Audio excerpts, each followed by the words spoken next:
The XY Advisor crowdfund is now live. To become an investor, head to birchal.com/company/XY Advisor. Make sure you read the offer documentation. It would be great to have you on as an investor. So feel free to join the cap sheet. Okay, on to the podcast. This podcast is with Chris Bates, who's a very recently former financial planner, who's focused on how to include property in the advice process for like the last 8 years. He's just handed his license in to focus completely on mortgage broking. But before he sort of sails away into the distance, I've said to him, what you learnt in that 8 years is so fundamentally important to the positive evolution of financial advice that can you please come and teach as many advisors as possible, which he's agreed to. So he's doing the next 30-day challenge on the XY platform. So if you're not already signed up, xyadvisor.com, or just go to your app store and download XY Advisor. Now, when you're on the platform, on the left-hand side menu, click Courses, and it should be right up the top. It says View Course. That's where it's going to be held. So it starts on the 1st of September, goes for 30 days. It's totally free. Be great to have you there. Cheers.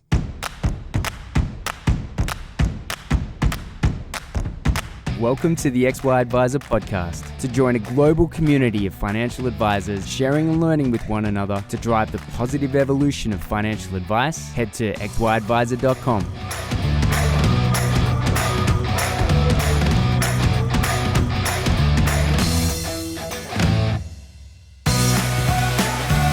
G'day, how's it going? What do you know? Striker Light Clayton here from XY, and we've got Chris Bates on the line. Mate, what's happening? Hi, and good to see you, mates. Yeah, good to see you as well. Property. Now, XY stuck a question up on the platform the other day, and it said, how confident are you with delivering advice around property? Now, actually, most people were pretty confident, but there was, I guess, the occasional response, which goes back to, I guess, the fear of an advisor being involved in property, and that is somehow getting caught up in the wrong mob, if you want to call it that. There are people that are somewhat concerned that they can end up, somehow involved in this off-the-plan property development, and there's this implicit, I guess, worry that an advisor is going to be looked upon in a negative light when they get involved in property. You know what I'm talking about. Can you articulate that fear a bit better? And can we start off with that? It's a genuine fear. And to be honest, because what you're saying is, I've got a business and I've got a clientele that I care about, and I want them to get great outcomes. And my biggest fear is that I can refer someone, other professional, not just property, this is any accounting, tax, legal, whatever it might be, a referral to any passing your value and your business to someone else. And if that doesn't go very well, then what's going to happen to everything, right? And your clients might know other clients. And so you've got to be super careful who you refer to. And I think in property, because it's unregulated and anyone can say anything, unless you know who to refer to, you're basically risking everything and your whole relationship with your client and your client's futures on someone who's got a great pitch. And unfortunately in property, everyone's got a great pitch because it does attract a certain type of property spook, I would call it. And the commissions that they can make are massive, right? And so you've just got to be super careful who you refer to. And, I've been looking at this area for the last 8 years. Vast majority I would go nowhere near because unfortunately they refer to poor property, and a lot of that's new property where the big commissions are. Yeah.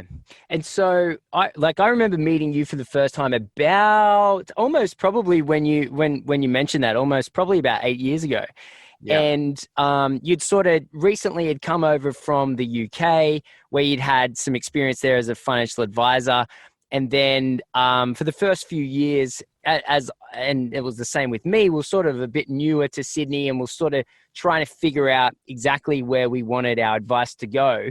And you pretty early and pretty quickly went down the path to get involved in property. So now when I say get involved in property, I don't mean you've somehow joined an investment or development firm, I should say. But rather you got involved in buyer's agents and then mortgage brokering and things like that. Over the course of the last 8 years, what has been your experience in being a financial planner who talks about property to their clients? What has your clients' reaction been now that, well, certainly over the last 8 years, you got better and better at bringing that conversation into the advice process? So I'll go two ways. The first thing is question you put up on the platform, which is an amazing platform. Hats off to you, mate. Around people being confident. I still feel that I'm learning lots about property now after 8 years, where I think, wow, I wouldn't have looked at things like this a year ago, etc. So it's so much there to learn and grow. And we're still learning. And so I feel like a lot of advisors, even I've been down this journey for the last 8 years, I feel like there's lots I don't know about property. So I think it's one of those things where you keep on, growing your knowledge, I guess. I think it's really difficult. I mean, I was very fortunate when 2012, when I came back from the UK, I was looking for a new job. I was jumping out of a dealer group that was, I didn't love. And I was, fortunately, I joined a financial planning business that incorporated property. But when I went to that interview, I didn't know a single thing about property, how even thought about it in the advice conversation. And I was just very fortunate that they had very good property ethics. They didn't buy anything new. They stayed away from all the developers. They worked with buyers agents, etc. So it was just lucky that was my grounding. And then that started the sort of conversation and the learnings, etc. I think it's really difficult, and hence why I've given up my financial advice license to be a great financial advisor and do advice around insurance and super and investment portfolios and cash flow and coaching and accountability, etc. And then also be a great mortgage broker, and then also be great at property advice, etc. So what I think you need to do is actually be skilled in the conversation, but then have the great broker or have the great buyer's agent to refer your clients to, not try to do it all, including brokering, which I just think is just too difficult. Hence why I've taken that sidestep. Interesting. And from a buyer's agent point of view, they very much work on a fee for service, right? So they will charge a price to source a property, to find properties, and to help negotiate the property. Do buyer's agents also receive some level of commission on the sale as well? So some do. So, and this is one of the things that you've got to be super careful with, because I'll get lots of buyer's agents that'll come to me, or the property people, let's say. And, within a few questions, I can figure out whether they've made a real big call as a business and say, we just don't agree with this type of product being new property, and we're going to avoid it. And we're not going to ever have anything to do with it in our business. A lot of buyer's agents sit on the fence and they say, well, maybe occasionally if the client really wants a new property, then we'll go there and we'll buy that for them. But they know that that's not a great asset. So they're just doing it because that's what their client wants, and it's an easy way to facilitate the transaction. So those sort of buyer's agents potentially will get a bit of a kickback from a sales organization, whether it's a big developer or something, for introducing their customer. So they could be double dipping. They may say that we give that back to the client, but for me, that's a great litmus test on whether they're a great buyer's agent if they've made that call and they say, look, we just don't do that for our clients. We don't agree with it. Interesting. Now, for those of us who aren't as familiar with why new property is not a great investment, is it just as simple as, well, the property you're purchasing has a $40,000 commission on top of it, so from day one, you've lost $40,000 simply because you've over purchased on the price? Is it as simple as that? No, there's lots of elements to it. So all property, like any investment, comes down to demand and supply. And so if you think about new property, well, if it's new, then that means it's new supply, and likely that if they've been able to build that building or that house and land package or that townhouse or the duplex, etc., they're likely to be able to build more of them. So you think about apartments, you buy a new apartment building in an area, if it's 10, 15 levels high, well, probably next door can build a new apartment building as well. So new generally fails a supply test straight away because it's there's no limit, there's no cap on supply. Whereas you think about like an house in an inner ring on a good street, can they build more of them? No. Can they build more Art Deco apartments in more established areas? Well, no, because they're 30, 40, 50 years old, and the planning laws in that area don't allow more buildings. So the first thing is the supply test. The second thing is what you're buying generally is a smaller block of land, and that land is very highly priced because it's priced at developer prices. And so you usually get a much smaller block of land and a building that depreciates really fast, hence why you get big depreciation deductions. So you're buying and land's what goes up in value. So you're buying a thing with lots of supply risk, you're getting very little land that goes up in value, and it's actually not great quality land. And you're buying like a building that's like a car that goes down in value. So there's all these sort of things. Then you've got the demand problem is that, generally the demand that wants them is more the affordability market, not the aspirational market. And it kind of goes on and on. Then you've got building issues. A lot of these new buildings aren't built like they were 30, 40 years ago. So go on for days around it, but there's lots of reasons why. Then you've got the issues with finance. If you buy the off-the-plan contract, which a lot of people are struggling with right now, is you don't get the finance today. You get the finance in 2 years' time when that building's finished. Now, will the bank lend on it? Will the valuation come in at contract price? Will you have a job? Will you have enough deposit? All these risks as well around finance that new property encourages as well. Yeah, wow. That's a whole list of things that I'd never considered before. Is there anything else that you would consider on the flip side that makes good property a great purchase? Like, what is it that you're actually looking for compared to what you're not looking for? Yeah, so this is where I think sometimes people go with buyer's agents and they starting out the journey and they go, right, I don't need to buy any new property, so I'll just find one buyer's agent and then they will be able to buy everything for my clients. And unfortunately, that doesn't work. And what you actually do is you lose your independence and you just start funneling business to this one person. And they're only going to be skilled at one market or a couple of markets. And so they're not going to be able to give you the best service for your clients, because to actually to offer a great service to your clients, you need to have a variety of people, because everyone's got different capacity, right? And so if someone's got $1 million to spend, you might be able to look at, say, a great apartment in Sydney in a more premium suburb, or a house in Melbourne, etc. But if you've got 500,000 to spend, that'll send you to different markets, etc. So you've got to have lots of different relationships with lots of different buyers agents, because everyone's got different capacity, everyone's got different needs, they want to buy in different areas, etc. So that's a big mistake people make. In terms of what makes a great property, so firstly, the supply test, can they build more of them? And so if that's a no, and if it's shrinking supply, so generally there's less of them every year, you're probably in the right place already.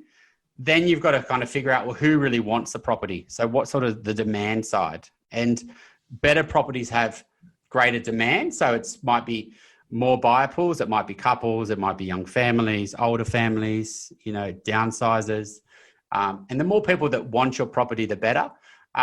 And then secondly, it's got to be the aspirational side of the market. It can't be the affordability side, because you really want people with money to want your property, not now, but in the future. So you've got to buy properties that, ideally people who have got high incomes or are going to have high incomes in the area, or have got lots of cash. So like cashed up downsizers. So generally when you think about that, you think, well, where do people on high incomes want to live? And where are they going to want to live? Well, there's a pre-COVID world and a post-COVID world, which I think is shifting things. So pre-COVID, they wanted to live around the inner ring of the capital city. So they would reduce their commute time so they could get to work and spend more time with their family. Like that's fundamentally what they're trying to achieve. And they need a house, and they want to have a house that's got great lifestyles. So you've got to think, well, what type of properties will suit them, and what are they looking for? And then can they build any more of them? No, hence why prices of those properties kept going up. So yeah, there's a lot to it at a system sort of macro level that you've got to kind of understand. Once you understand that, then you can start to go out and look at property, but you've got to do that groundwork first.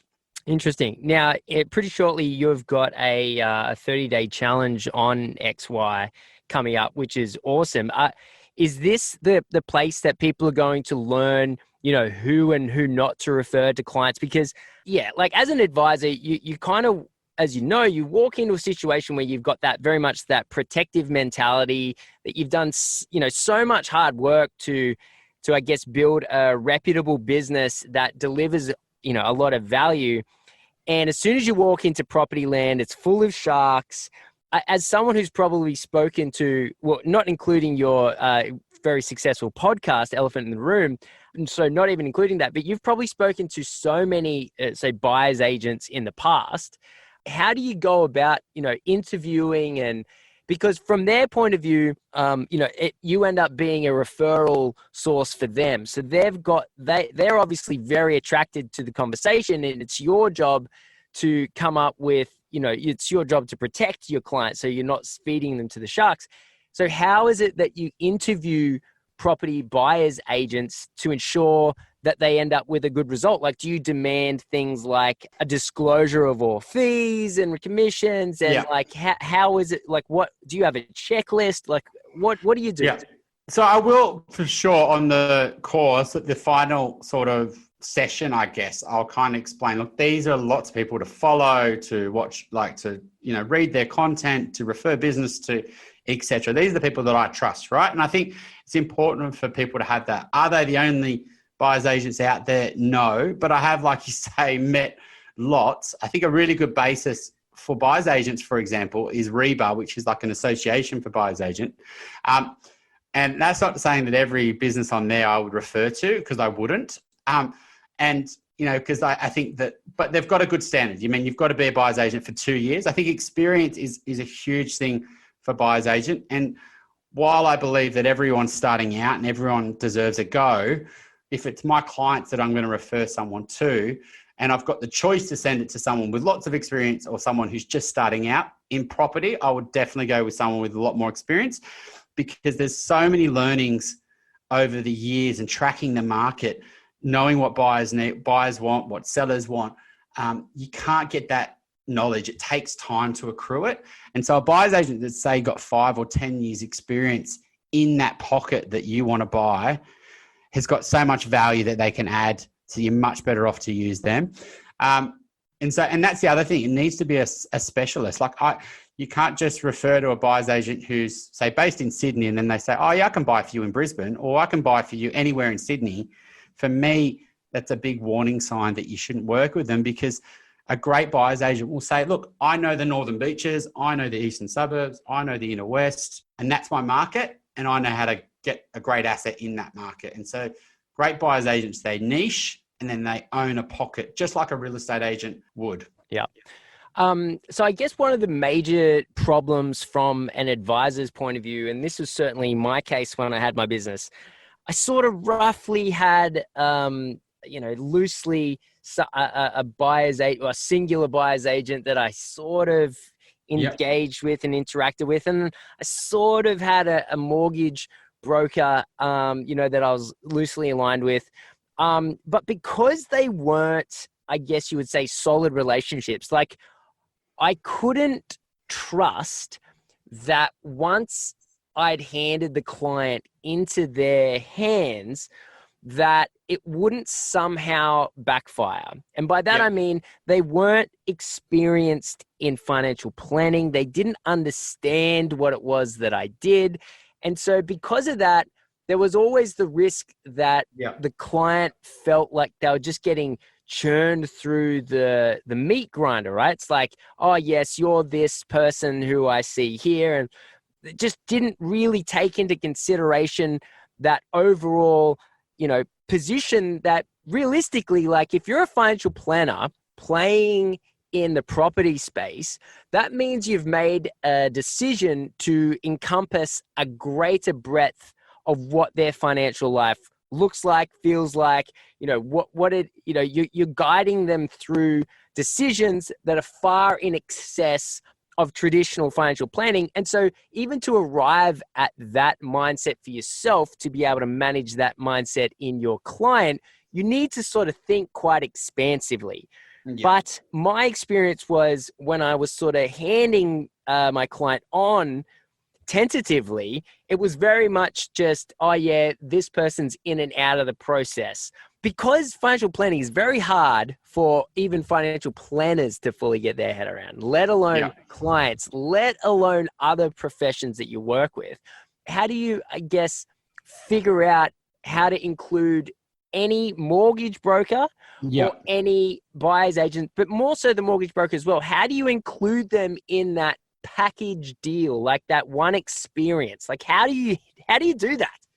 So I think with, and most people think, oh, okay, so he's left financial advice, he's doing this course, so he can get lots of leads from financial planning for his mortgage broking business. And that is definitely not the case. I mean, our business is doing really well and we're growing and we're already got way too much demand and supply and we can't even grow the team because it's hard to hire, etc. So even if every advisor sent me one client, it would crash our business. So that's not the reason why I'm doing the course. Why I'm doing the challenge is to help advisors get better at this property discussion. And so when they're sitting down with their clients, they can go, what's your assets, what's your liabilities? And when you're going through that process, and ask them questions around their home, like where are they going to live after this home? Do they need to do a renovation?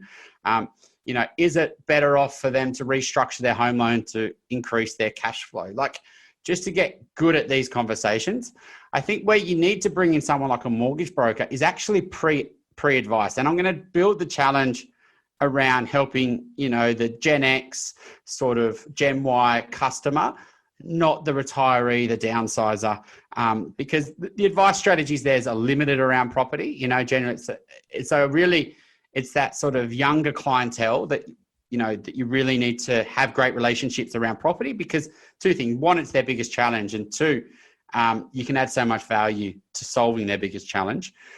So how I'd work with a broker, which I will cover on the course, is pre-advice. It's your opportunity to kind of look at their current lending and what they can potentially do, because younger people are going to do one thing. They're going to want to buy their first home. So how much can they borrow?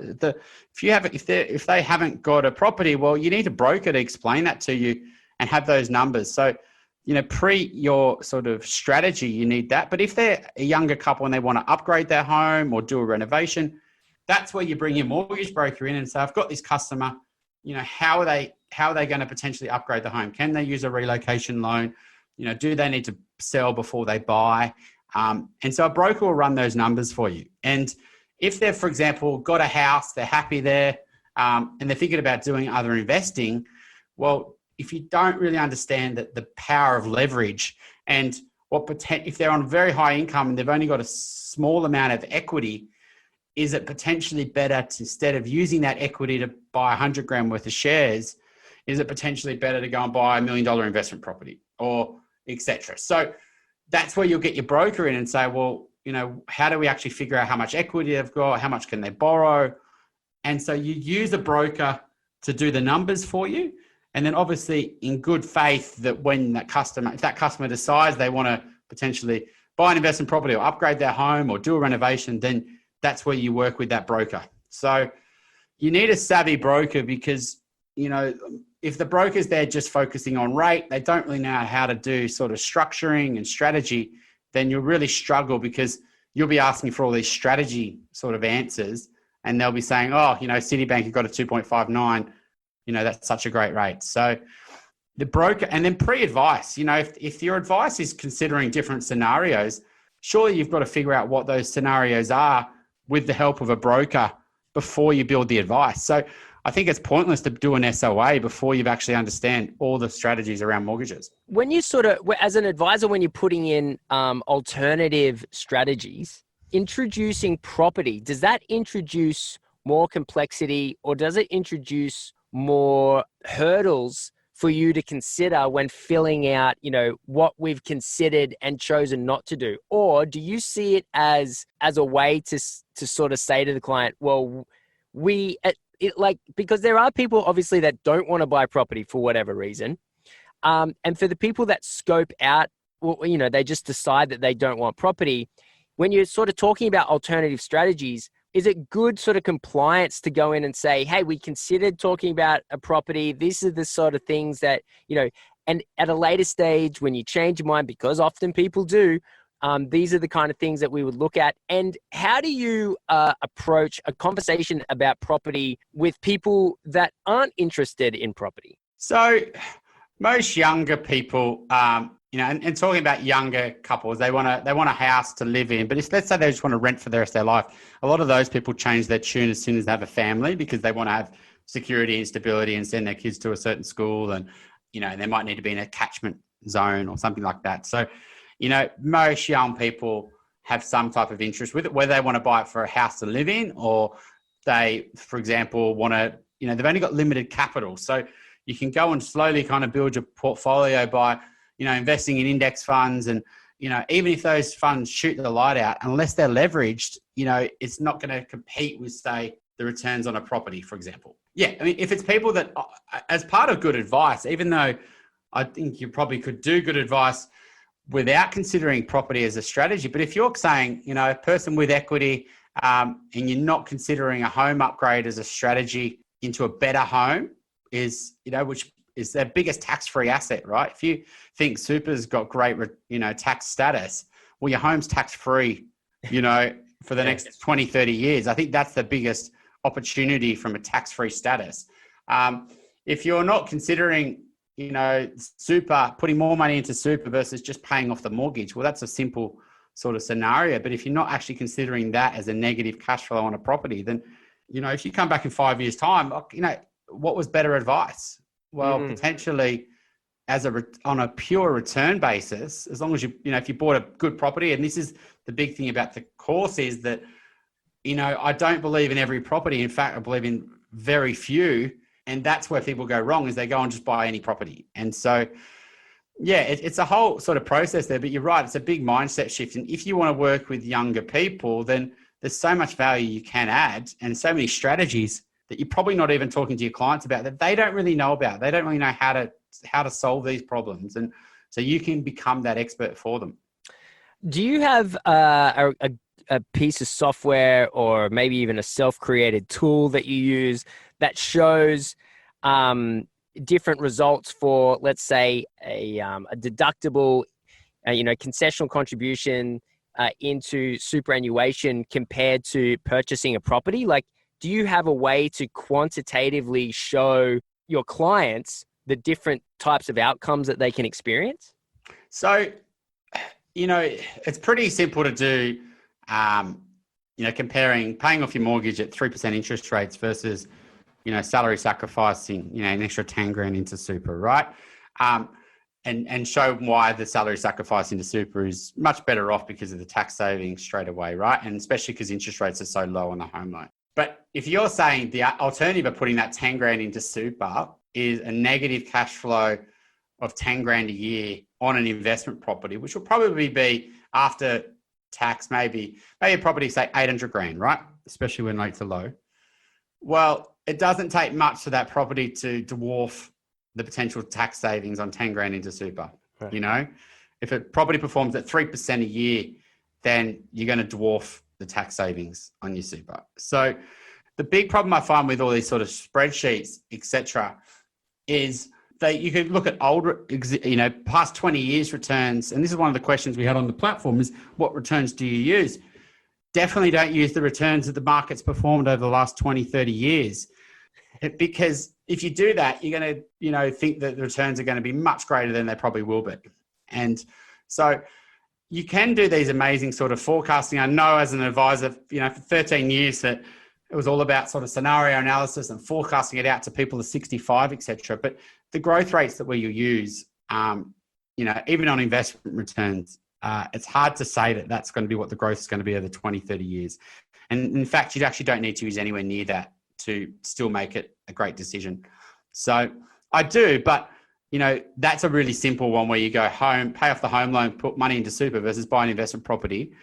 Even with a very low return, it's still going to be better to buy an investment property over super. Cool. At what stage would you introduce the fact that if someone's coming to see you, I guess it's a little bit different with you because I'm imagining most people before they came to see you would have been familiar with your I call it micro blogging on your LinkedIn. And so they're probably well aware that property is a part of the conversation that you would have been having before they walked in. Let's assume that we removed your title of the Chris Bates of LinkedIn, right? Like let's totally remove the thousands probably at this stage that you've done. Let's say that someone contacted you, however they fell into your lead list, if you want to call it that.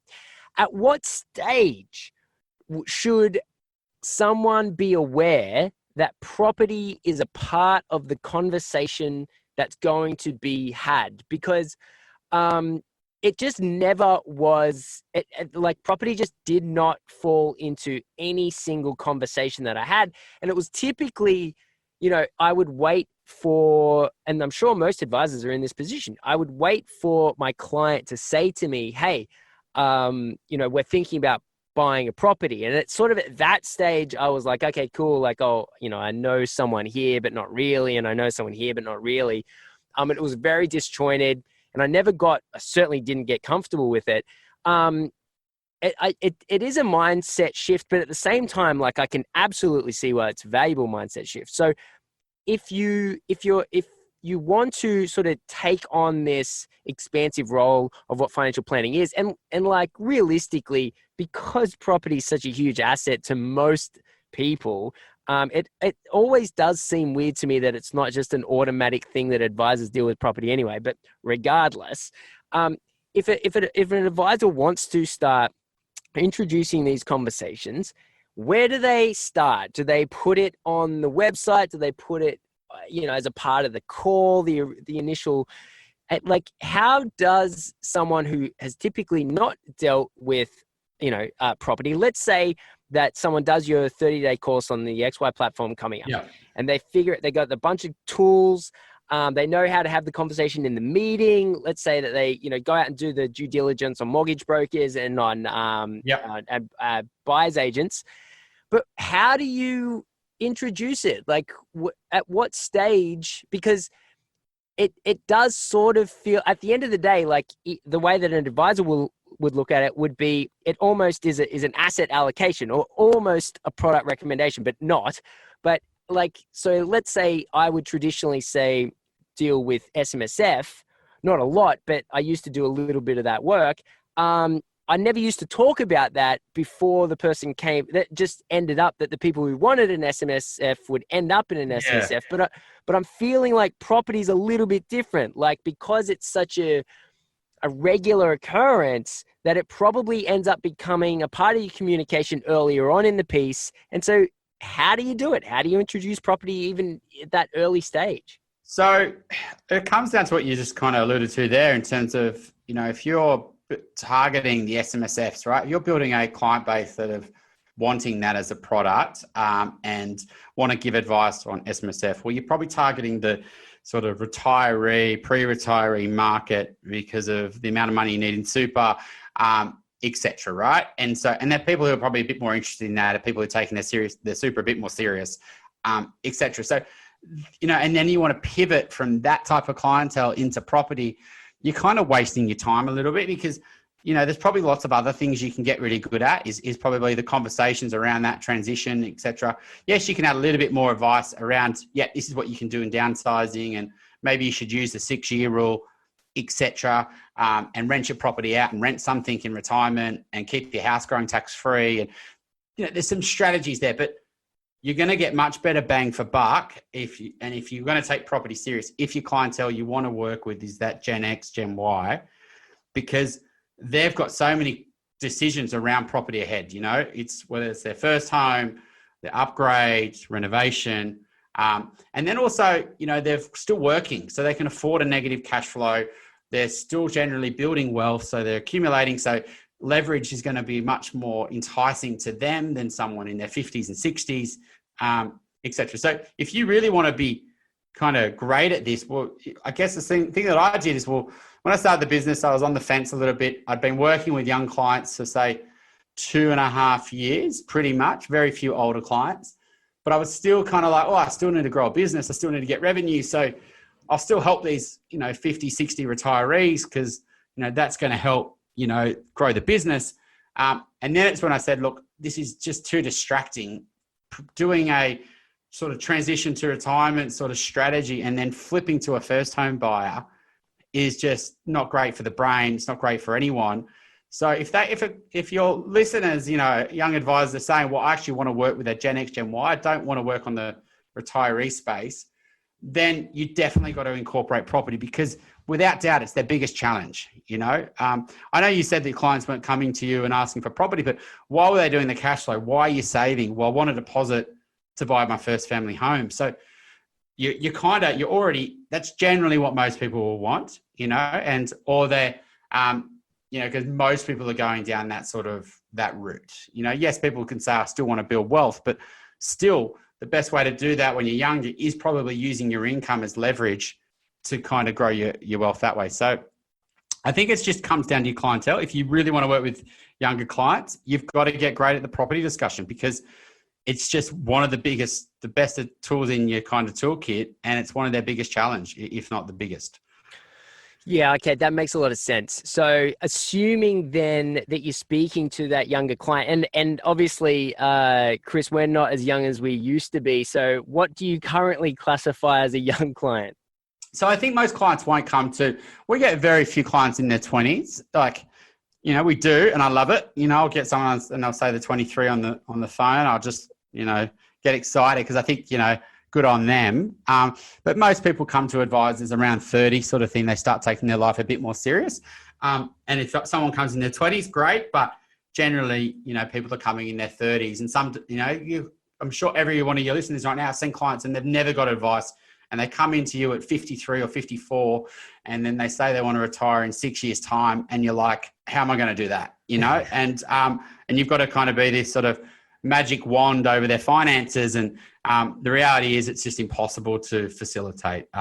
And so, I think, most clients that we love to see is that the new couples or, they might be singles, but they, want to do something for their future. And they might be like, well, I've saved hard in my 20s. Now I want to buy my first home or et cetera. So, but then it's the people who have got, bought a place, they've lived there for 10 years and they're in their early 40s.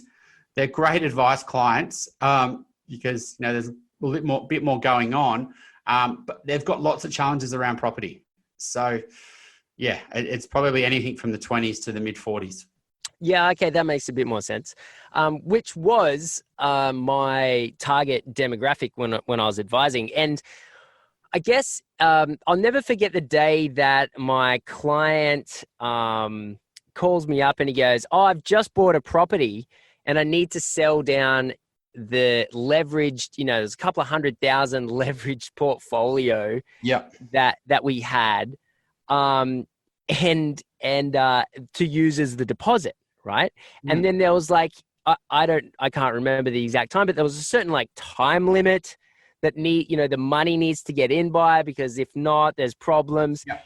And mate, that was pandemonium to make sure that this, relatively complicated strategy was unwound immediately. And I remember having to go to the offices of the particular product providers that were used in this strategy because it was so difficult to get it done in this certain time. And I remember sort of being flummoxed. I was sitting there going, I can't believe that I'm this guy's advisor. And he was a great client. We got along really well, but I can't believe I got so blindsided by the fact that he had made this huge financial decision and I wasn't a part of that decision. And realistically, it wasn't his fault. It was because at no stage had I ever, I guess, taken that conversation on to say to this client, hey, actually, we should be thinking about this together and you shouldn't be making any sort of rash decisions without me. He would ask me, if he should invest in some startup investing. I said, look, this isn't advice. It's definitely, but if you want to take a portion of your money and sort of play around with it and be a little bit risky and completely outside of what we do, I can understand, and we can have a conversation about it. But certainly, there's no decision or no personal advice involved in this conversation. But we wouldn't have that with property as well. And it was kind of like the whole thing, just sort of how it happened, was my real sort of dawning moment on the fact that all this time I should have been speaking to him, or at least letting him know that when he was ready to make these decisions, that as his advisor, I'm a key part of that decision. Yeah. And so it just so happened that I was already in the process of selling the company. And so I never sort of walked down this path. But if I was still an advisor, I would like to think that if I wasn't already, fixing that part of my process up, that I would be certainly signing up to learn from you because of your, I guess, methodology, your revenue model from an advisor who's been working with property isn't that sort of, that, let's call it the one that advisors don't like, which is there's many names for them. And I don't want to use anything insulting, but, those kind of companies that have SMSFs and they have property development as a part of that. And it's just sort of a bit of a one size fits all, a bit of a shop that some companies out there have done. And advisors don't want anything to do with that. And you haven't been a part of that, but it's really rare to find advisors, specialists that have done it the way that advisors like to approach and should approach advice, which is that sort of arm's length. What's the best interest of the client, and how do we take care of all facets of their life? So, mate, I'm really excited. Interestingly, the challenge that we had beforehand was run by Adele, and it was really about how to get in front of as many people as possible using LinkedIn. Bloody hell, you could have run that challenge as well, mate. So it's definitely the platform for Chris Bates to tell people what to do. So thank you so much for doing that. By the time this podcast gets out, we may already be launched, but if people haven't already joined and want to join, how do they do that? So yeah, I mean, your platform is, you probably know better than me how to do it, but I think you're right. Like, I think, your story there is very relevant. And if you've got sort of that young clientele and you're seeing yourself as that trusted advisor, like whether everyone wants to call themselves that trusted advisor, or you should want to be that advisor in your client's mind. So whenever something they've got to do with their finances, you're the one that pops up. And if you're not there for that property decision and you want to work with young clients, then for me, you're not really solving their biggest problem. And so I think that's why hopefully through the challenge, you can become better at that. And it won't just happen overnight, but I think in 30 days, you'll have a lot of the 80-20 rule, right? The foundations on what you need to know, what paths not to take. And that's probably the key thing.